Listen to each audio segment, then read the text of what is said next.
So I'm a journalist, in fact I'm an editor, and we heard earlier on that editors are dead. I'm a live one, so there are some editors.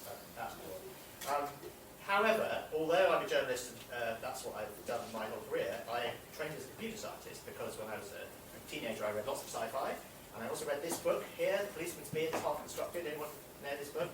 It's written by a text generation system called Raptor in the 80s, and which ran in like 64K on CPM or something horrible like that. And but this is one of my favourite aphorisms from Raptor. It's rule-based because it was the 80s, so everyone was trying to do expert systems and rule-based approaches. So it knew about things like analogies and similes and so on. Anyway, slide and tumble and fall among the dead. Here and there we found a utensil, and it was all kind of illustrated with this crazy Monty Python style illustration. And I thought this was great. I want to go to Oxford and learn to build AIs. It was going to be like Asimov, and I get to Oxford, and guess what? AI doesn't work because it's the 80s, and AI doesn't work. Tom, is the title of that poem "We're Forked"? There's a time and a place for everything. Anyway, guess what? As we all know, since 2012, AI, or at least a very, very narrow branch of it, within machine learning, which is a field of AI, within that deep learning, within that supervised deep learning, is starting to work really well. And unsupervised learning is also doing very nicely. And we've heard mention of this particular system a couple of times today, GPT-2, developed by OpenAI, which is this weird company that Elon Musk set up for not entirely. They're doing some very interesting work, and one of the things that they've come up with is this model GPT-2, which I would like to play with, and I have been playing with it quite a lot. So essentially it's a large-scale unsupervised language model, so it's unsupervised learning. So supervised learning, you train a neural network using a bunch of examples. So you give it 1 million spam emails and 1 million non-spam emails, you train it, and then it's very good at detecting whether a given email was never seen before is spam or not spam. That's how supervised learning works. Unsupervised learning, you give the neural network a big part of data, and it looks for the patterns within the data itself. And this is very interesting. You can do all sorts of cool stuff. My favourite example is someone gave a whole load of data to do with the calls of wolves in different parts of Finland to an unsupervised network, and it turned out that wolves have regional accents. And they were able to find this by basically now doing this sort of clustering with an unsupervised system. What's happened here is they've trained it on 8 million pages, web pages, 40 gigabytes of internet text, taken from Reddit, funnily enough. They used Reddit. Things that have been upvoted a lot on Reddit were probably worth reading, so they took all of those and they fed it into this massive red system. It's very, very big, 1.5 billion parameters, and it took them a long time to train, and it's really enormous. What it means is it's extremely good. It's read a lot of text on the internet, and it's extremely good that if you give it some text, it can guess what the next word is. That's all it does. But it turns out that allows you to do some amazing things. So, for example, here is, they gave it, in a shocking finding, a scientist discovered a herd of unicorns living in a remote, previously unexplored valley in the Andes Mountains. And this bit in bold at the top is what they gave it, and it then wrote this story, and it makes up Dr. Jorge Perez, an evolutionary biologist from the University of La Paz. This is all completely made up. And it's quite plausible. And here's what they reacted, and they were amazed, and they have descriptions, and they were astonished to see the unicorn herd. So here's another one. This is where they said a train carriage containing uncontrolled nuclear materials was stolen in Cincinnati, to whereabouts are unknown. This is a very, very good pastiche of AP wire copy stuff. It even makes up a quote from the US energy sector. But it's not, Tom Hicks is not the US energy secretary, although it does change quite a lot, but that's not the reason it's wrong. So you can see it's done a dead-on, version of a news story. And that's because that 40 gigabytes of data contained a lot of wire news stories, and there's a certain way that you write when you write a wire news story. Here's another one. They gave it a bit of Tolkien. Legolas and Gimli advanced on the orcs, raising their weapons with a harrowing war cry. And it then writes Cod Tolkien, basically Tolkien fanfic underneath that. And it's got, dialogue. And so it turns out it can do quite a lot of other things too, because when you've trained a system on 40 gig of data like that, it's kind of ingested a lot of knowledge. It doesn't have any idea what it's doing, of course. All it's doing is... But if you say, who wrote The Origin of Species, the next thing that should come after that is the two words Charles and Darwin. So it turns out when you ask it, it has quite good general knowledge, just as a side effect of having been trained on all this data. It doesn't get everything right. It says that who played John Connor in the original Terminator, it says Arnold Schwarzenegger. And of course he was the baddie, he wasn't the person who was... He's the victim, as it were, John Connor, and Arnold Schwarzenegger was the assassin. So it gets some things wrong. Anyway, it turns out then that this ability to predict the next word allows you to do some general things in language. So if you give it some text, followed by Q and a colon, and then a question, and then A and a colon, it knows that the thing that comes next is probably meant to be the answer to the question, and it then tries to figure out what that answer is, and it gives it to you. If you give it a whole bunch of text and follow it with TLDR, on the internet, when that happens, TLDR means you're about to get a summary of the thing I just said, so it summarises, and it does a really good job of summarising. And it can also kind of do translation, because it turned out there was enough non-English text in that corpus. The translation's a bit ropey, but it's, for short phrases, it's actually not too bad. It can also do comprehension. You give it a small piece of text, like those comprehension tests we used to do when we were at primary school, and you have to write all full sentences and so on. Okay, now they say you should never do anything with children or live animals, but they never said that this stricture applied to AIs, so let's have a go. This is a Jupyter notebook. We heard about what Jupyter notebooks are earlier on. This is the world's crappiest MacBook, right? So it's got less processing power than a modern iPhone. Obviously it would not be able to run a great big machine learning model, but it doesn't need to, because this is a Jupyter notebook, and what this Jupyter notebook does is it spins up a machine for me at Google with some nice big GPUs on it. So I'm not going to, and it fetches the text, the code for... Are we supposed to see it? Here we go. I'm going to start it. It's fetching the code from Git, and using Git from GitHub, and it's going to, I hope this is going to work, because I'm roaming through my mobile phone because I can't get on the Wi-Fi, because I've never heard of edge roam because I'm not an academic. Okay, something seems to be happening. So it's downloading the code, and it's now downloading the model. And so this is basically just a web view onto this machine that's just been spun up for me. Tom, are you seeing the same screen? Oh, sorry. Oh, how has that happened? I've just switched to a web browser. So, how do I... Okay. I thought if it was just sharing my screen, it would share my screen. Okay, good. Here we are. So it's running.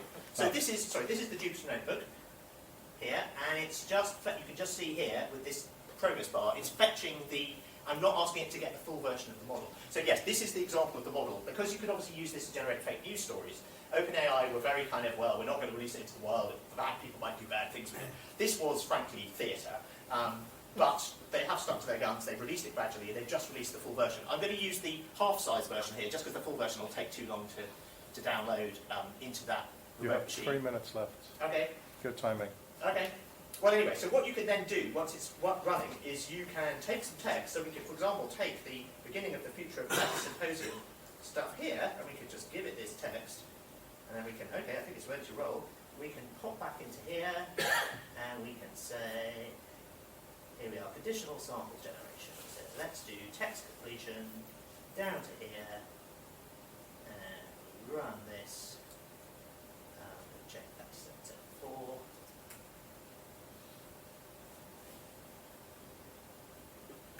Did it take it from clipboard? Is that what happened? I'm just going to paste it from the clipboard into this. So it's running the code now, and it's going to say model prompt here.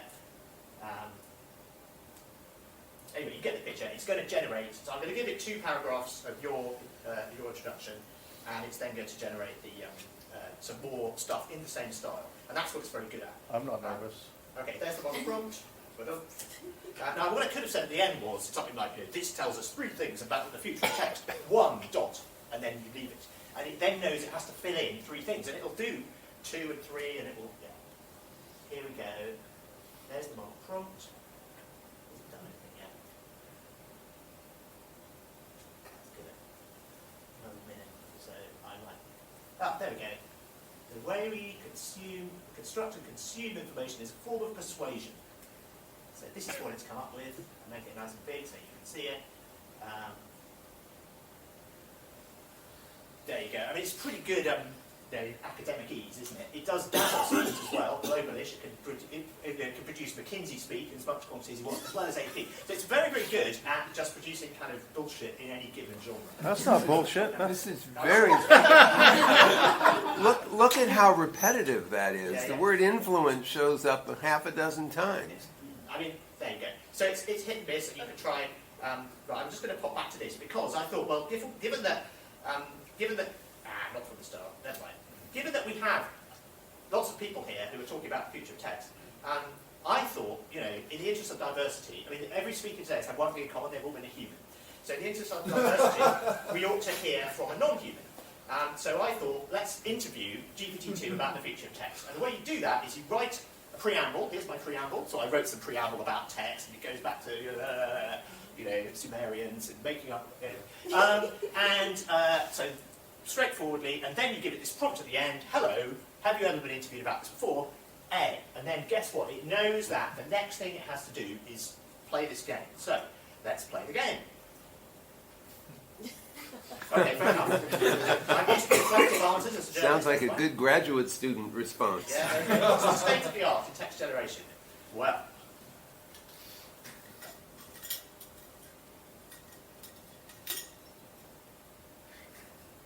we're working with a team of humans. This is actually a good thing. I would agree with that. Now, obviously, there are some limitations here. So how self-aware is GPT-2 about the limitations of this kind of technology? Well, it's true. They're trained on text on the internet. Therefore, they're limited by the quantity. It's impugning the quality of the data on the internet. Yes. Maybe it's impugning Reddit without realising it. I'm not sure. Your Anyway. mind is 1 minute. Yeah, okay. So we're into your Q&A. We're almost there now. This is kind of Q&A. Let's Yeah, it ask is. the- let's ask the Literally. AI. Yeah. What exactly is a large-scale supervised language model? Well, I kind of felt that's a kind of bullshit answer. Actually, the answer is quite technical and it's very obvious that it's not correct. Anyway, this is where I think it gets interesting because it gives you bullshit answers, but they make you think in an interesting way. What are the implications of computers being able to handle text in more human-like ways? So we believe computer processors will allow humans to do things they were never able to do before. Well, that's and I fair. said, well, like Yeah. what?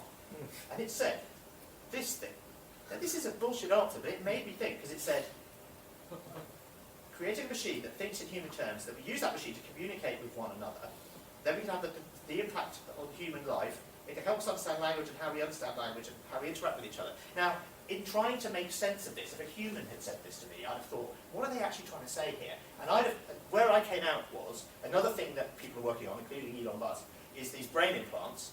And brain implants would allow us to do basically direct telepathic communication. Would it be efficient to use language to do that? It probably wouldn't. And if you believe things like memory is a hash function and deja vu is a hash collision, for example, we don't really know how these things work internally. But basically, could we circumvent language if we had direct brain-to-brain communication? That's what this bullshit answer from a thing made me think. Anyway, I've only got 2 answers left, at which point I'll shut up. This is a classic thing the machines are bad at. Telling stories, narrative structure. So I asked it to tell me a story. Look at this nonsense. My favourite place on earth. My father was a construction worker, and he had a very hard time adjusting to the figures of city life. Oh, fair enough. Do emojis count as text? No. If you understand the basic concepts of emoji, you can understand rules and meaning of emoji in any language. They transcend language. That's a pretty good answer. What's your prediction for the future of text?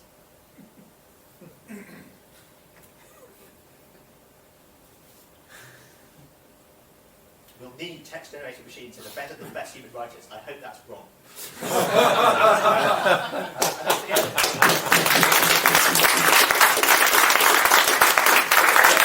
This is basically still a toy, but it's getting better very, very quickly. 2 questions. Les, all the way in the back. So thank you very much. That was very excessively informative, thank you, and entertaining. It still felt like, I'm interested in your response, still felt like having a go on Eliza. Yes. Said that there isn't any, it's quite clear there's no one at home, or that it doesn't feel like there's anyone at home. And it still feels to me that the problem is not that AIs might sound too much like humans, but at the moment that humans sound too much like bots. And they just give sort of just.